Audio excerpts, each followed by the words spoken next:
A rare sight in the Centennial State, the Northern Lights are visible tonight. Our own Corey Reppenhagen sent us a time lapse from Arvada.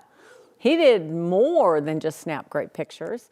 The photos are incredible. Really glad you joined us. I'm Kim Christensen. I'm Kyle Clark. Just a stunner in the skies tonight. This is not some fleeting glimpse of the Northern Lights in like far northern Colorado. No, this is an absolute showstopper from northern Colorado down to the southernmost part of our state. An absolutely rare sight in our skies. Let's bring in meteorologist Kathy Sabin. Talk more about this. People are competing, Kathy, right? Like town to town, city to city. Like, take a look at this. Take a look at this. Yeah, better they're like, here. Yeah, Arvada represents, Aurora represents, South Dakota, Missouri, Indiana, Nebraska.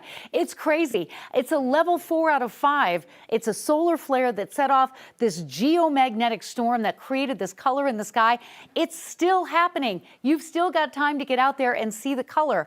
Best to look through your camera phone, then you'll really be able to see those colors pop. But from Steamboat to Pagosa Springs to Colorado Springs, out on the eastern plains, unbelievable. Temperatures are comfortable for viewing, 50 here at the 9 News studios after a day with highs above average again, near 70 degrees. The wind hasn't been a big factor this afternoon, and that's always good news. But the wind will be shifting, transporting moisture in from a storm that will bring mountain snow on Friday. At least some part of our state could see some snow, some beneficial moisture by the time we hit the weekend. Temperatures are in the mid 40s now, dropping into the lower 40s by sunrise. Your weather headlines include, yep, I said it, there's the chance for snow in Denver, the first of the season next week. We'll talk about that. Before we get to that, though, we're dealing with high fire danger, record high temperatures. Oh, it's not a good pattern, but the first storm comes in over the weekend. Details on the timing and impact of the mountain storm coming up. But more importantly, tomorrow night, the lights could be better.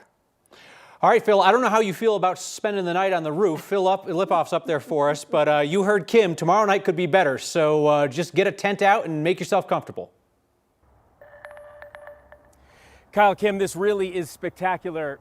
Trust me, you can't see it with your naked eye, but if you use your phone, wow, does the sky light up. Forecasters issued what is called a severe G4 geomagnetic storm watch for both today and tomorrow. Basically, the Northern Lights are just a solar flare. There's nothing really abnormal or unusual about that, but they do vary in strength.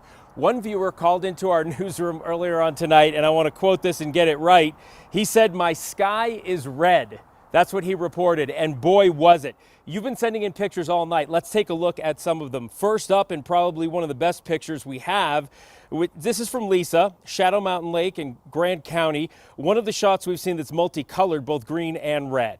Red and yellow from Benjamin in Glenwood Springs, beautiful. Solid red from Addie and Lyons. And Nancy sent us this bright red view of the lights from Howard.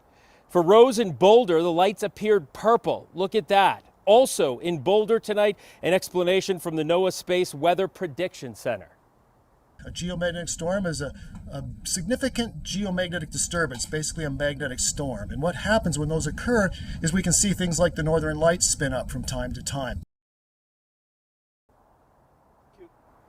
So the folks who rate these things rate them from G1 to G4 in a matter of strength. Think of it like hurricanes, from a 1 to a 5. This is from a 1 to a 4 the strongest. That's what we saw tonight. That's why we're able to see it in the sky.